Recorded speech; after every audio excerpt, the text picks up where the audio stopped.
Hi Libra, welcome back to my channel. My name is Nina, otherwise known as Sinfulpluto, and today we are doing your love predictions for the Venus and Taurus transit. This is going to apply to Libra, Sun, Moon, Rising, and Venus. Keep in mind that this is a general reading, so it might not apply to everyone, and that is okay. Take what resonates with you and leave the rest that doesn't. With that being said, before we go ahead and get started, I just want to say very quickly, if you like the video, give it a thumbs up, share with your friends, family, loved ones, or anyone else who needs this message. Comment down below all of your thoughts and your feedback. Subscribe to the channel, that would be really helpful, and hit the bell notification to know when I upload my videos. If you want to book a personal reading with me, you can do so at sinfulpluto.com. If you want to find me on social media, you can do so on Twitter and Instagram at sinfulpluto. So let's get started. I'll be linking the deck down below that I'm using. It's the This Might Hurt Tarot, so yes. All right, Libra.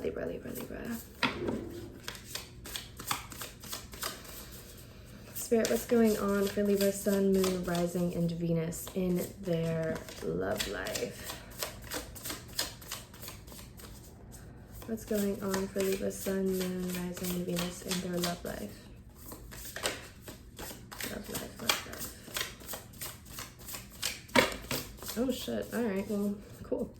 All right, two cards here. We have Justice, your card, and the Seven of Cups. All right, so some sort of confusion as to what decision to make.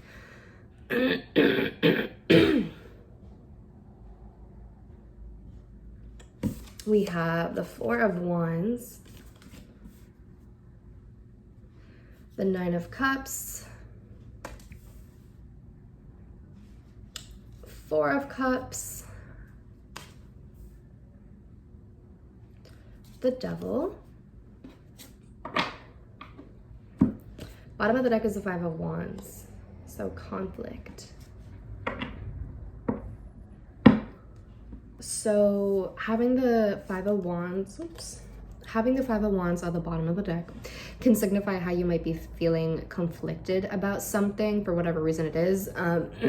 Maybe feeling conflicted as to, you know, what you want within a relationship or within some sort of romantic dynamic, feeling conflicted of what is perceived as right and healthy and what you perceive, or like what you perceive what is right and healthy versus what you actually find attractive, or what you find that you are drawn to within, you know, relationship or romantic dynamics is what it seems like. So with this Devil card, this could either be a person or just an overall pattern that you fall into. Maybe some of you are attracted to like bad boys or like bad girls or whatever, you know, like just like, you know, that bad boy, bad girl vibe sort of energy there, of just like people who maybe you are aware that they're not very good for you, but maybe you feel as though that you can change them or that you can fix them in some sort of way. Or maybe this is just an overall pattern that you have of just like being attracted to certain relationship dynamics or patterns that might not be the best for you. Again, this might literally represent a person who has some sort of power over you that you keep on falling back to for whatever reason. This person might not be like the best for you, might not be the healthiest person for you, but you still find your way back to them for whatever reason. Like there's kind of like this overall just temptation. There's just that pattern, that almost, I guess, addictive cycle of just like going back to this person for whatever reason it might be, whether it's like because of codependency, maybe you fear being alone, whatever it is, right? And it seems as though whether this is a pattern that you fall into of just like being drawn to people who aren't the best for you, or whether there is a specific person, it seems as though there's a sense of idealization with this Seven of Cups, Libra.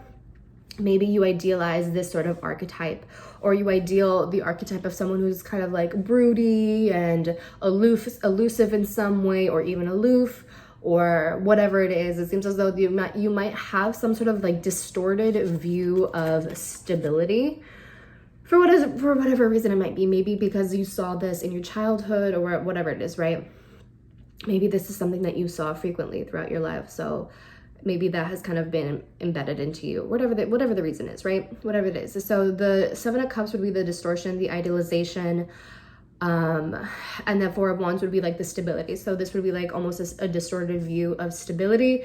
For some of you, it might be that with the Seven of Cups here, did I say Seven of Wands? I meant Seven of Cups.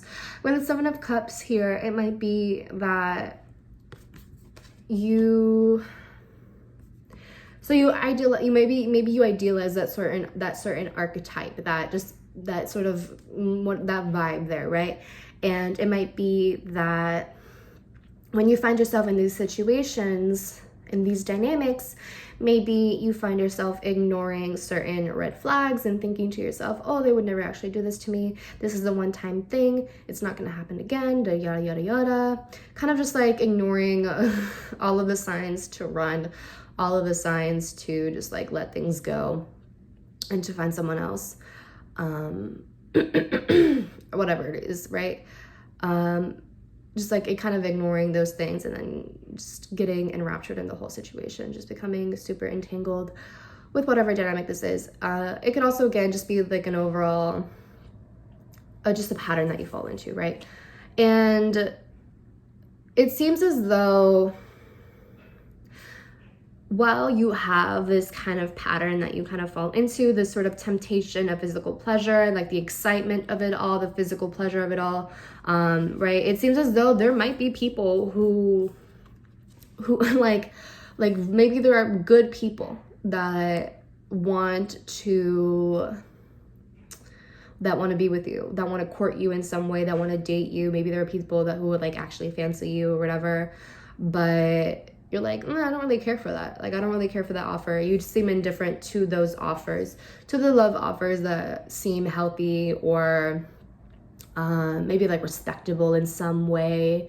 The dynamics that society would approve of, the dynamics that your friends or your family would approve of. It just seems as though you're indifferent to those, maybe because you feel as though they're too easy for you. They're too easy. Maybe you feel that, like, maybe you're not attracted to like that good guy sort of vibe. I'm saying like good guy vibe because like that's the overall stereotype, but it applies to all genders.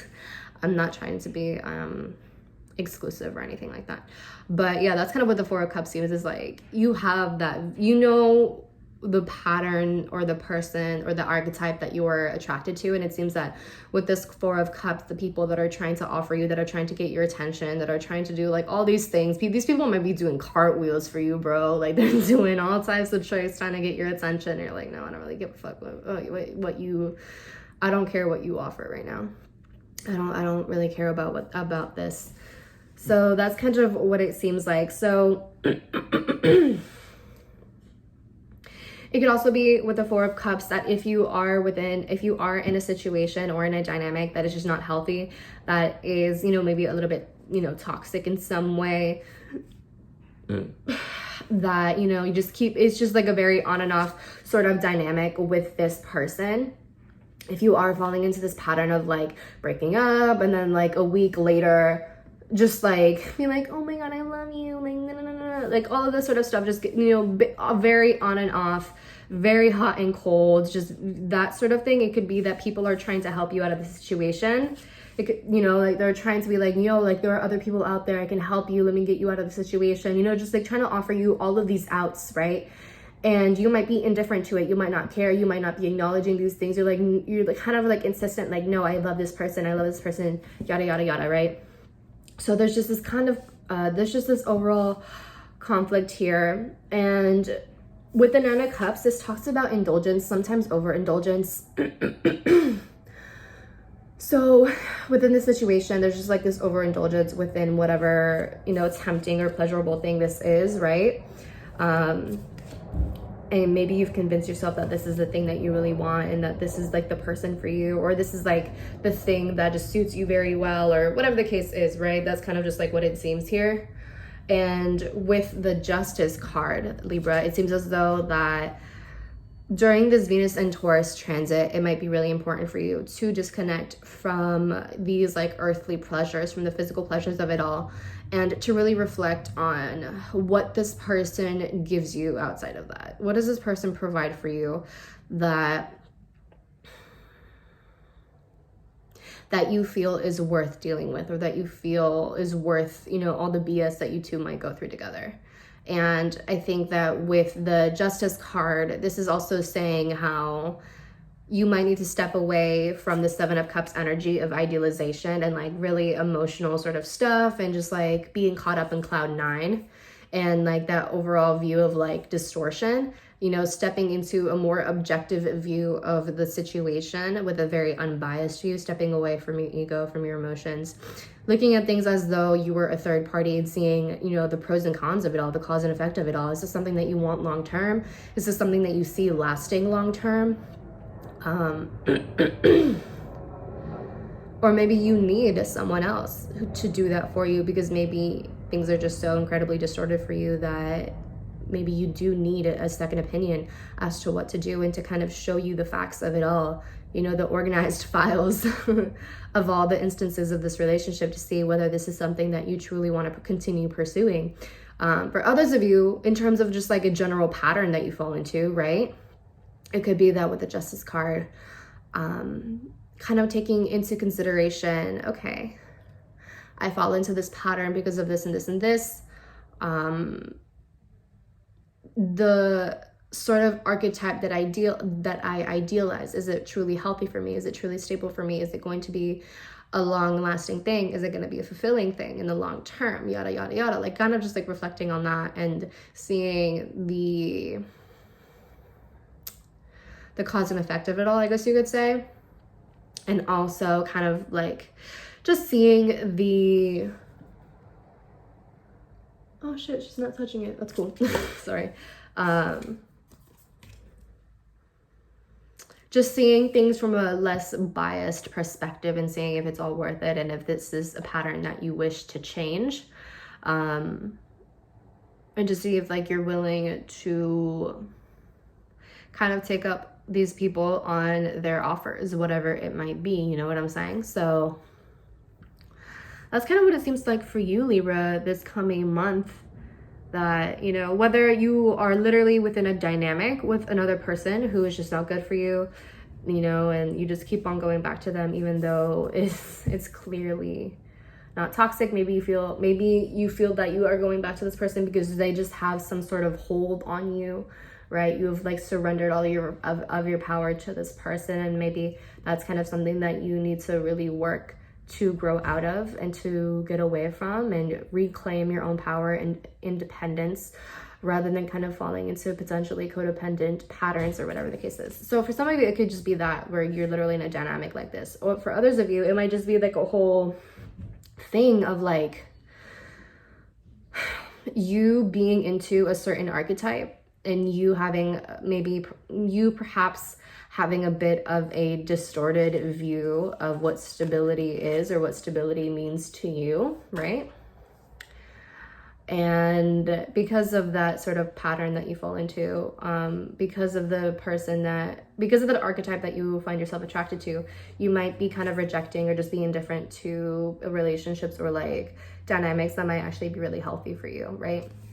In which case, you know, this Venus and Taurus transit could be a really great time to reflect on that, and to like work on kind of deconditioning that pattern, deconditioning that sort of like attraction, and kind of getting to the root of it all, and kind of reflecting and journaling on that, and just like, you know, further understanding it within yourself, and then finding ways to not only decondition yourself, but to recondition yourself in all of that. So that's what I have for you, Libra. I hope it was helpful. I hope that you were able to get something, I hope you were able to get something out of this.